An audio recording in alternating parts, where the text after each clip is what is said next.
Tim's going to review some stuff. Review some classic stuff. Yeah. Classic. If not necessarily classy. So you want to watch your feet Yeah. down.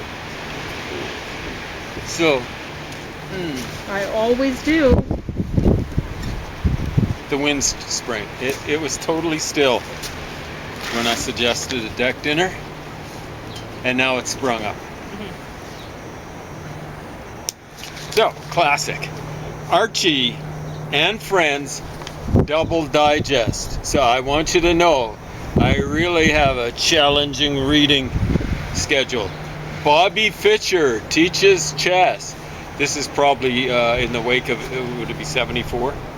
Oh, originally it was 66, and it was put out, re-released in 72, probably in paperback format, when he won the chess championship of the world. But it was actually done in 1966 before he became a huge name and stuff like that. So that's maybe a little bit more challenging than Archie and Friends Double Digest. And then I got the Gutenberg Elegies, The Fate of Reading in an Electronic Age, and this might have been the mid-90s or something like that. 95, I'm going to guess, the year internet really took off. 94. Paper, 95. And then now it gets down to the relatively tough stuff. Dictionary of Word Roots and Combining Forms, and that's for English. And it doesn't seem like there's a lot, but there's, I didn't count, but I estimated there's about 9,000, is there 9,000 roots in here. And they're basically Latin and Greek, so they really help you out with, about 8,900. It's really helpful. I'm going through it a second time. Then, big challenge, Esperanto self-taught with pronunciation. And that's I know why he brought that out, because he brought out the Stalin again. Yeah, I told you about how he thought he was really hot spit. But he was really something that rhymes with spit and not so hot. And the guy who really made the Cold War cool. Well, for some people. At any rate, he really thought he was hot spit because he was learning. Maybe he learned it, Esperanto. It's fairly easy. It's basically, Italian, French, some German, maybe a few Slavic words. I think the guy who devised it, what was his freaking name? Zamenhof, maybe? And he I believe was, despite the fact that his name seems to be German, it could be Dutch as well. I think it is Pole. And there are people like that, like Lermontov, classic Russian writer. I believe his ancestors' name on his dad's side were Lermont, and they were Scottish. So you'll find, like, what is that about? Like a Scottish heading to Russia. I think he wrote something that was translated in English as a hero of our times. I haven't finished that one, so I guess it wasn't heroic. Whatever. So I'm going to start off with the Archie and Friends Double Digest. And it was good because they're friends there, because I was just, renewing acquaintance with them. I was amazed at how many of the names I remembered, like Midge, although I don't know her last name, Moose, Ethel, Jughead's girlfriend. I think Jughead's last name, it was Jones, if I recall right. Dilton Doily, the person that I identify with now, although I figured he was Wimpy's the guy with 4 eyes, glasses and stuff like that. Veronica Lodge. I don't know what Mr. Lodge's name was, or Mrs. Lodge. I don't know the characters. Yeah. I had one friend that was really into them. Yeah. So she'd invite me over so we could sit in her fort and read Archie's. There you go. But And I was just like, you I fall can't asleep. read Eh? Archie's. Yeah, there you go. So I'd read them. I think they're basically for girls. Don't you get that impression? Maybe. I only knew one person who liked them, and she Yeah, was a there girl. we go. So, at any rate, She was a bit of a my tomboy, brother though. liked them, I think, and he'd get them, and I'd read them, and I liked them quite a bit.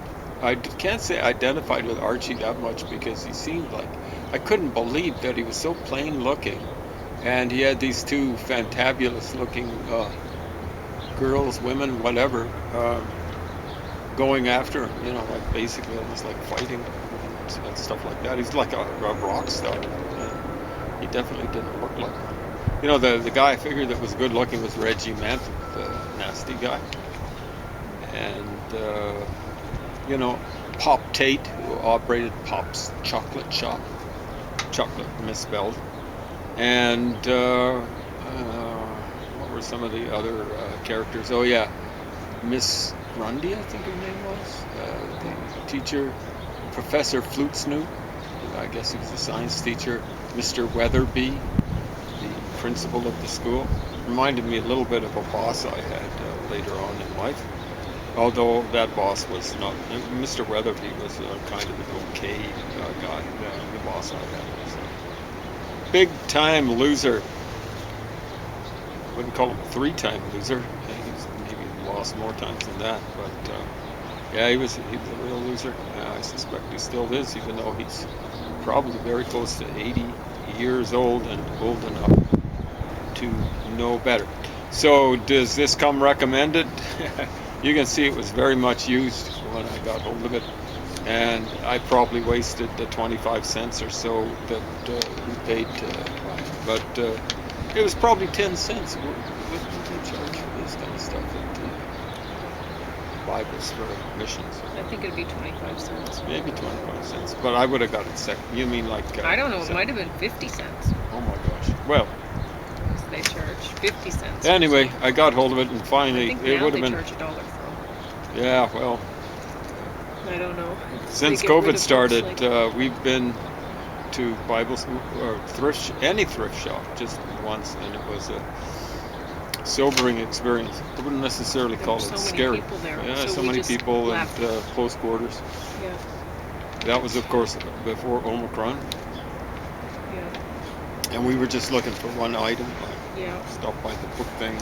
A I DVD got player. yeah, that's exactly right. Because ours yeah, died. we've been without a TV or We don't DVD have- player yeah. for all of COVID. And, Yeah. you know, but I'm not regretting it. You know, like since No, we get a lot of stuff done. just before Christmas, when the bad weather set in, I think it was the 24th. What is that? 24 to 5, 6, 7 to 8, 29, 30, 31, 32, 3. Back that up. 1, 2, 3, 4, 5, 6, 7, 8, 9, 10, 11. It's something like 15 days or something like that. 14 days. And well, since the bad weather set in, and so I've been kind of babysitting my house because I'm having trouble with the furnace there, keeping it going. Well, not keeping it going, but it doesn't want to start up. It turns off. So I've been reading, and you know, like I've said, I think on camera before, that I read about a book a day, and I like underestimating things, but I don't like underestimating as much as I did. You know, like I told Pauline a while back, I think it's at least a book and a half a day, but actually I'm keeping track of it. It's 2 books a day. No, some of them are pretty. I mean, this thing is just a little double digest. This thing, this thing seems small, but I'm going through trying to memorize every word root. Yeah, so it's not as though I just whisk through it. Yeah, the Bobby Fischer teaches chess. You know, you kind of try to. It's full of problems, and it's actually quite well done. You see how it is? Like you can have it upside down, right side up. You know. Why not? Yeah, exactly right. So it's creatively done. Don't fool yourself into thinking that Bobby Fischer was a great teacher. and that he came up with the program. I think it was the guy who has the Stuart Margulis, PhD, Educational Design, Dan Mosenfelder, Educational Design Incorporated. I don't know. I think these guys like chess and figured out a way to teach. And chess. they put his name on it. They put his name on it. Yeah. Before it became a really big. Yeah. They're probably going, wow. You know, when 6 years after putting this out, he became the And then world they champion. were like, "Whew, lucky thing we picked him." Well, it wouldn't have been totally lucky because he would have been like the best American. You know, at a young age, he was like the American champion and stuff like that. It might have been as early as 60s. And, you know, like for the longest while, you know, like what's happened is chess ratings have gone up and up and up. But after him, the top chess rating went down because he was the best ever. Up until recently, I did a review of Kasparov, and he might have surpassed him. I mean, there's a guy now, I think from Scandinavia, someplace, maybe Sweden, maybe Holland, who's I think surpassed Fischer and Kasparov. The ratings, but Fischer was amazing, especially when you consider where he came from, which was kind of the United States for chess stuff. The people that were good at it were people who'd come over from Europe, you know, as what we used to call displaced people, now they're called refugees, stuff like that. And refugees is probably a better designation. They're really fleeing from some bad stuff. Sometimes it could be argued they're fleeing from themselves, and they're the kind of refugees that are it's not going to work out because they're fleeing from violence and they're violent themselves. But so many people, like gay people from Syria and stuff like that, they are you know, brutalized there and stuff like that. They're lucky, I suspect, to survive. Like some of the Yazidis coming out of Syria, I don't know if too many made it. They should have been all accepted, just lock, stock, and barrel. So yeah, so I already talked about the crimes of Stalin. I'm going to you're going to have to put up with seeing this guy's ugly mug done with socialist realist style, because there's another book that I haven't dragged from my place yet. It's the Commissar Disappears, and it shows many of these photos and stuff like that of Stalin. Oh, boy, he looks like a real gangster in a military monkey suit there. Look at that, Stalin's empire, and these are all of the labor camps. You know, if you think that these labor camps were just like a few of them, here, I'll just show you. I didn't show you the other day. Look at that. Yeah. So, you know, like the title that I'm sure Noam Chomsky would insist on seeing on this is "The Mistakes of Stalin," because he says, you know, the left-wingers shouldn't be held accountable. Left-wingers, fake left-wingers, like the communists, shouldn't be accountable for all the people that died as a result of their mistakes. Hey, you know, like when you set up a labor camp, which is a death by labor camp, that ain't a mistake. Hey, we didn't feed Buddy enough, or we didn't give him enough clothing up there in Fort Kuta, up above the Arctic Circle on the, you know, like on the White Sea up there, whatever it is. You know, like he didn't make it, poor guy. Wow, that was a huge mistake. We'd better correct that. No, we won't correct that mistake. We keep on making that mistake. We'll be killing off millions of people. Some people say it was 20 million people were worked to death in these camps. Not fed enough, not given enough clothing, and worked to death. Fun times. And that's compliments of this dude. And they say maybe 20 million people died of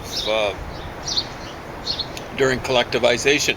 Oh, that's a mistake. You know, like what dude does is sets quotas. You know, like you're a farmer and you got to produce. Doesn't matter if you're having a drought or something like that. You got to produce a certain amount of grain, and that goes to the cities, right? And if you don't deliver it, you're a hoarder. Even though there's a drought going on, you're classed as a hoarder, and you're in trouble because they come along and take whatever grain you've got, including the grain that you need to feed yourself and your kids. Or to plant next year's crop. Well, that's ultimately what they did. Yeah.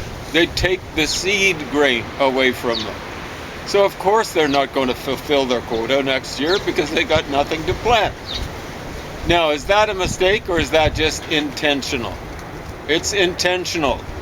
And they say they killed 10 million Russians in South, like around Volgograd, Stalingrad. I don't know what they call it now. But 10 million Russians, and then they killed 10 million Ukrainians. And Ukrainians, newsflash for you idiots who think it should be part of the Russian Empire 3.0 under Putin, it's a separate country. It's bigger than Canada. I don't know if it's quite 50 million, but it's bigger than Canada in terms of population, not in terms of land mass, but it's a large land mass too. Lots of resources, agricultural and industrial, and things like iron and coal as well. Those kind of resources.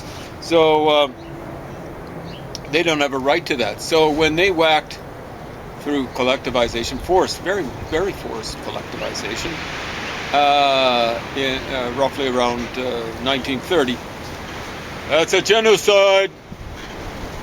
It's a mistake. Hey, Noam Chomsky. No brain Chomsky. Why do you call yourself No Am? It should be No Brain Chomsky or Chimsky or something like that. It wasn't a mistake. None of this stuff was a mistake. This guy was cold, very cold, and very calculated. Not nearly as bright as he thought. He thought he was bright. Intelligentsia. But he was a gangster, you stupid chimp. And that applies to all you followers, all you acolytes, shall we say, of Nim Chimsky. Or No Brain Chimsky, as I call him. Now, so this comes somewhat recommended. There's lots of pictures of lots of his cronies. It's not terribly important to know who Beria was, because basically, I'm reading a biography of, and it's quite good. I'll get through it eventually, of Stalin. It's kind of stomach turning. But what this guy says is ultimately like Yezhov, the little dwarf who killed so many people, including his predecessor, Yagoda. His name means berry, but it also means butter. I like the second version for Yagoda, butter. But Yezhov, he was saying by the time Yezhov turned up, when did he kill off Yagoda, took over the killing machine? I think it might have been 1938. By that time, everyone was just a sight. Anyone who was, second or third or whatever in command. Molotov was another who came up with the Molotov-Ribbentrop Pact that set the way for World War II.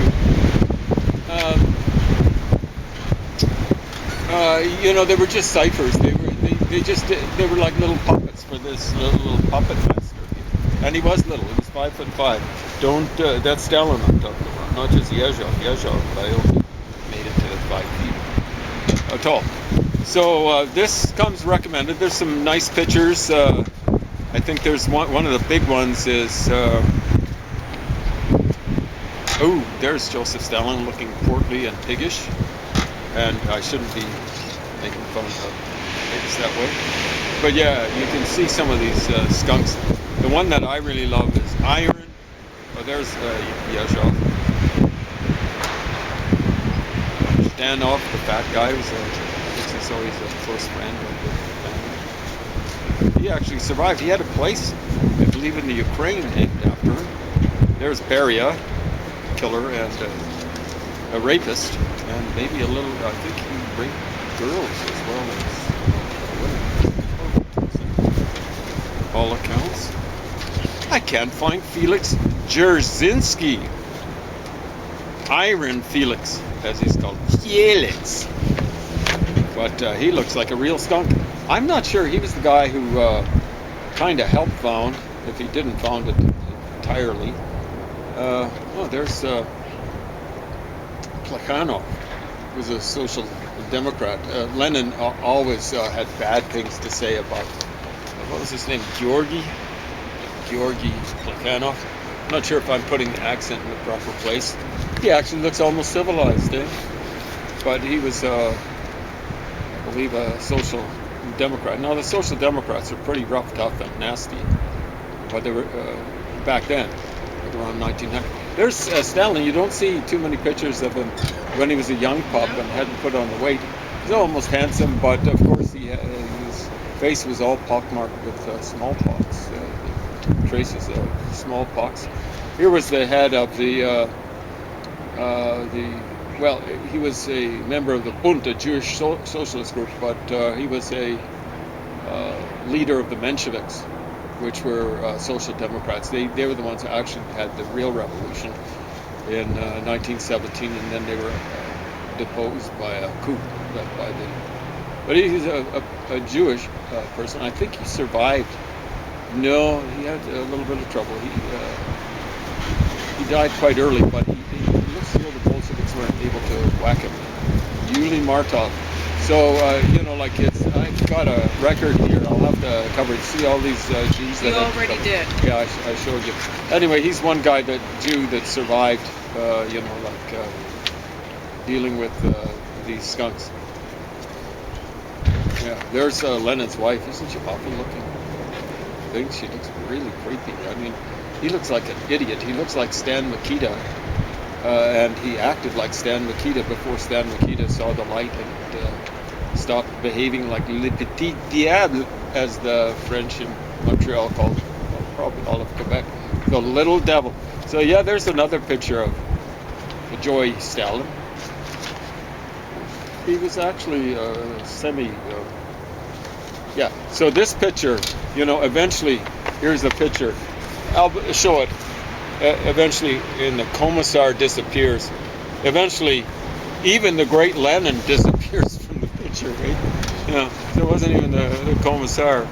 It was,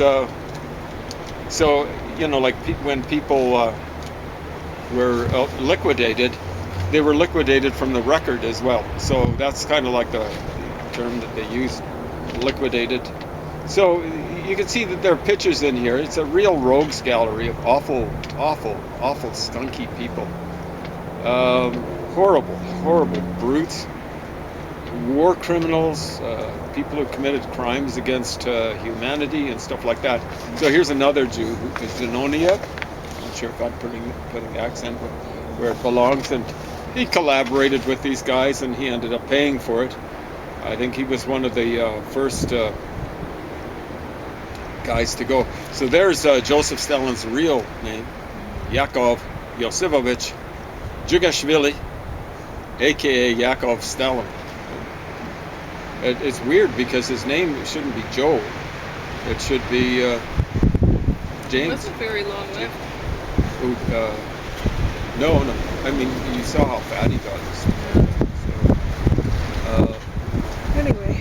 Oh, no. This would be his son. Sorry. Oh. Yeah, he died. He was captured by that's why it's 1943. I'm looking at Stalin himself died in 53. So okay. That's why it's called Yosifovich. Their second name means son of so on and so forth. So son of. Oh, I see. Joe. So Joseph Stalin is Joseph. I can't remember the name of his dad. So he probably lived to 60 or something. Well, let me think. I suspect he was roughly the same age as my born around the time my granddad was. And he died in 53. So what's 53 plus 18? It's about 71. Is that what it is? So he wasn't so young. No. He died, they claim, of a stroke. He might have been poisoned by... Well, he was quite old anyway. It's not like people having strokes nowadays. No, or it's not like who was Lenin having a stroke. Like Lenin, I think, died when he was around 50 something. Yeah. You know, like well, that's it happens. well, you can see like 54, 50, roughly 54 years old. You'll never see a picture of him overweight. You know, Yeah. there's something seriously wrong there. I don't Well, think he drank. I don't my think dad he's- had a heart attack before he was 40. So. Yeah, so maybe it ran in his family. It'd be interesting to see. So there's Iron Helix Dzerzhinsky. His name suggests he was Polish ancestry. I think he was actually Polish aristocracy. Horrible looking brute. You wanted to make some COVID predictions, though. Okay. Oh, that's right. Yeah. So, this dictionary of word roots and combining roots, highly recommended. Highly recommended. Yeah, Donald J. Bohr doesn't bore, and he's not a horror. It's really good. This thing is probably pretty good for teaching chess. The Esperanto thing is actually quite good. I've started it for a second time, and you know, if it weren't any good, I wouldn't be doing it. Yeah. So it's a nice big format. It's you know, like it's not the best print. It looks as though it's No. typescript or something like that. But I haven't run across too many mistakes and stuff like that. They give the pronunciation, which is wonderful. You know, even with accents and stuff like that. I think you'd actually like Esperanto, some of you folks out there. So, you know, comes recommended. I just don't buy it new. And then we're going to talk about the Gutenberg elegies, the fate of reading in an electronic age. So, you know, I was going, okay, I kind of sympathetic. I see people driving very poorly, you know, like they could call it the fate of driving, or the fate of pedestrians and other drivers in the electronic age. You'll see people, they turn a corner and then they're looking down. Hey, you stupid idiots. When you turn a corner, you should be registering to see what's up ahead. Because when you're driving a straightaway, you can actually, I don't advise it, it's not something that I'd want to do. I don't even like drinking stuff. Like sometimes on a long trip, Pauline will hand me some water. To him so that he can drink. Yeah, and I'll go, Yeah. or whatever. I don't like eating at all Not at all. when I'm driving. He's very focused on driving. I try to be responsible. And, but when, you know, like when you turn a corner, you should be looking up 2 blocks ahead. You know, like everything from your hood ornament 2 blocks ahead. Is there a problem ahead? But no, you'll see people negotiate a corner and they go, whoa, this is awesome. I made that corner. Now I can look down at whatever text message I've got coming in because it's so darn important. Yeah. Wow. And you see that too often. Anyway, so what this guy, his point is, hey, he's basically seems to be, is he a professor or something like that? Anyway, he believes in the humanities.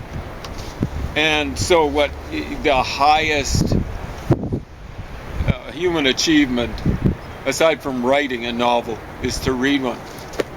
Wake up and smell the coffee. Yeah, it's like we were listening to a CBC show at 1 in the morning. News show, I guess it was. And there was a guy on, a Canadian fellow, and he sounded like he might have been from India.